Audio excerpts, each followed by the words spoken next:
Selamat berjumpa kembali dengan kami, channel Film Legenda Nusantara. Dalam channel ini, kami akan menyajikan cerita-cerita legenda, cerita-cerita sejarah Nusantara, kejayaan Nusantara.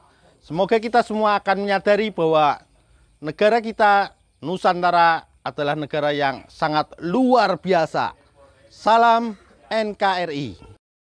Kidung Senja di Mataram bagian 55. Sang Kumbokarno, raksasa berwatak satria yang gagah perkasa itu memihak Alengka dan menjadi senopati pasukan Alengka menghadapi penyerbuan pasukan keras Sang Prabu Ramawijaya yang akhirnya dia gugur sebagai seorang senopati yang gagah perkasa, yang bahkan dihormati oleh Ramawijaya sendiri. Adapun Sang Wibisono, keluarga raksasa yang tampan halus seperti Bambang itu dan yang bijaksana, sebaliknya membantu Ramawijaya untuk menentang kakaknya sendiri, yaitu Sang Prabu Dasamuka atau Rahwana Raja yang lalim. Benar, kata Bargowo. Akan tetapi yang kami ingin ketahui menurut pendapat Andika siapakah yang lebih benar di antara mereka berdua? Dan siapa yang tindakannya salah? Ya, katakan terus terang saja, berikut alasannya, Adimas Aji. Siapakah yang benar dan siapa yang salah di antara keduanya itu, sambung pula Santiko. Kalau menurut pengamatanku, keduanya benar dan keduanya juga salah. Jawaban ini sungguh di luar dugaan kakak beradik itu, mereka saling pandang, lalu dengan alis berkerut keduanya menatap wajah Aji, merasa tak senang karena menganggap pemuda itu mempermainkan mereka. Dimas Aji, ketahuilah bahwa kami kakak beradik adalah pendiri perkumpulan Kanuragan Dayatirta yang terkenal di seluruh wilayah ini, kata Bargowo. Kami adalah orang-orang yang menjunjung tinggi kegagahan, kebenaran dan keadilan dan kami menghadapi masalah yang penting dan gawat. Karena itu, kami minta kepada Andika, Dimas Aji, harap jangan main-main dan memberi jawaban yang sebenarnya dan sejujurnya. Sungguh, aku tidak main-main. Pendapat itu lahir dari penilaian, dan penilaian didasari kepentingan pribadi, Kakang Mas Santiko dan Kakang Mas Bargowo. Yang berpihak kepada Kumbokarno tentu akan mengatakan dia benar, sebaliknya yang berpihak kepada Wibisono tentu akan mengatakan dia yang benar, dan yang berpihak itu tentu ada hubungannya dengan kepentingan pribadi, merasa cocok sesuai, sependapat dan satu selera. Di dalam yang salah tentu akan ditemukan benarnya, sebaliknya di dalam yang benar terdapat pula kesalahannya. Yang mutlak benar dan sempurna itu hanyalah Tuhan yang Maha Sempurna. Karena itu, kalau Andika berdua tanya kepadaku, aku dengan sejujurnya mengatakan bahwa Kumbokarno dan Wibisono itu, kalau dikatakan benar yang benar, dikatakan salah ya salah. Kembali kakak beradik itu saling pandang dan Bargowo ya wataknya lebih periang, segera dapat melihat kejanggalan dan kelucuan dalam pendapat Aji itu, maka dia tersenyum. Wah, jawabanmu membuat kami menjadi semakin bingung, Adimas, Aji. Bukankah sudah jelas bahwa Wibisono yang benar, karena dia sebagai ksatria yang bijaksana membela yang benar dan menentang yang lalim, walaupun yang lalim itu kakaknya sendiri. Dan bukankah Kumbokarno itu bersalah? Karena dia membela yang lalim dan menentang Ramawijaya yang menuntut kembalinya istrinya yang diculik Dasmuka. Yang benar adalah Kumbokarno, kata Santiko suaranya tegas. Kumbokarno adalah seorang ksatria yang mengorbankan nyawa membela tanah air dan bangsa dari penyerbuan pasukan kera, sedangkan Wibisono adalah seorang pengecut dan pengkhianat kakaknya sendiri, membantu musuh dan membelakangi negara dan bangsa sendiri. Aji melihat betapa kedua orang kakak beradik itu saling pandang dengan penuh kemarahan dan sikap mereka seperti dua ekor ayam jago yang sedang dalam keadaan siap untuk berkelahi.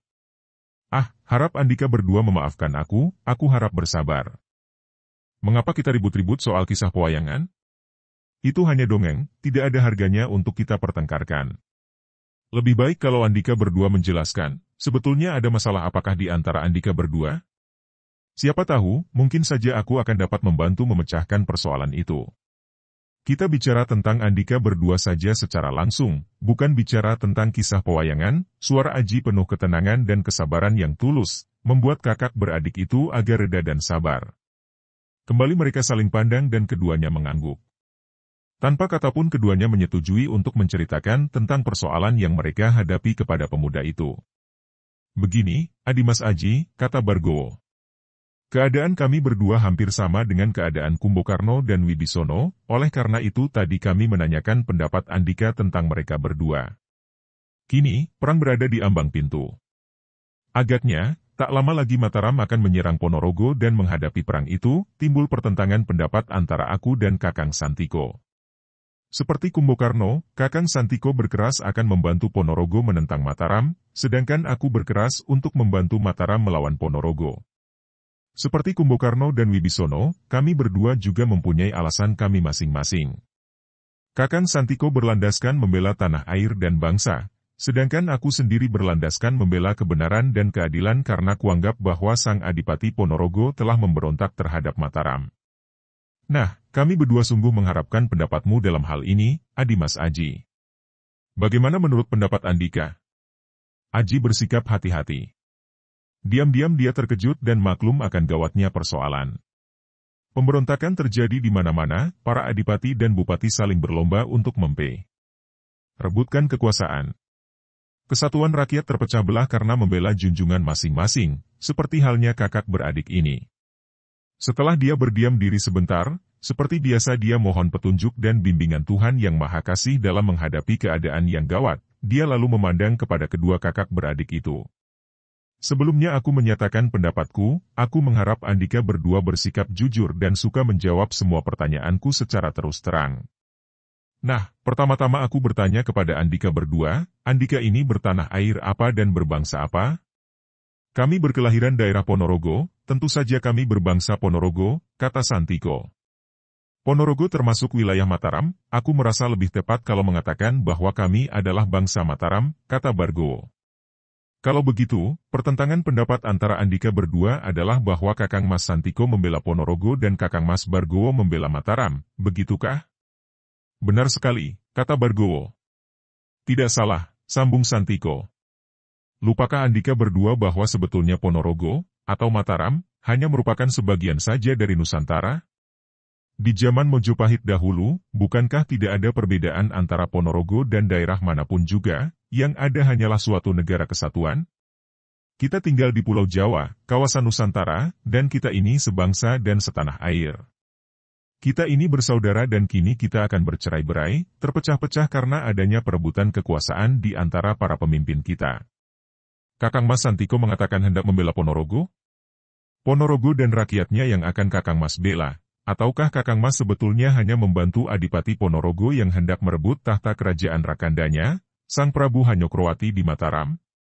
Dan Kakang Mas Bargowo mengatakan hendak membela Mataram dan mempertahankan kebenaran dan keadilan, ataukah sebenarnya Kakang Mas Bargowo hanya akan membantu Sang Prabu Hanyokrowati yang hendak mempertahankan tahta kerajaan dan menundukkan Ponorogo yang dianggap pemberontakan?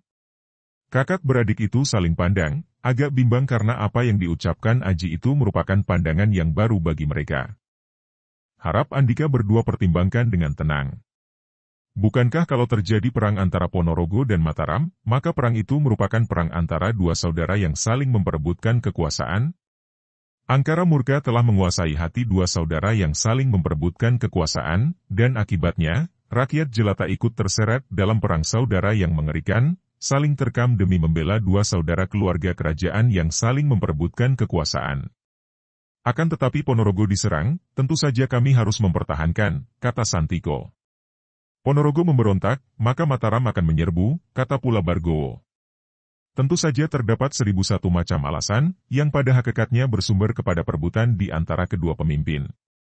Kalau Sang Adipati Ponorogo dan Sang Prabu di Mataram bijaksana, mereka tentu tidak akan saling serang. Mereka tentu akan bersatu padu. Mengatasi semua pertentangan pendapat dengan musyawarah, dan memperkuat pertahanan tanah air yang kini diancam oleh musuh kita yang kini diancam oleh musuh kita yang sebenarnya, musuh yang mengancam tanah air dan bangsa, yang datang dari barat dan yang kini mulai menguasai daerah pesisir di Banten. Perang saudara hanya akan melemahkan kita sendiri, dan penyebabnya hanya karena keangkaramurkaan dua orang bersaudara yang saling memperebutkan kekuasaan saja. Oleh karena itu, aku berani mengatakan bahwa yang membela Mataram pada hakikatnya membantu Sang Prabu Hanyokrowati mempertahankan kekuasaannya, sedangkan yang membela Ponorogo sesungguhnya hanya membantu Adipati Jayaraga untuk merebut kekuasaan dari tangan Rakandanya.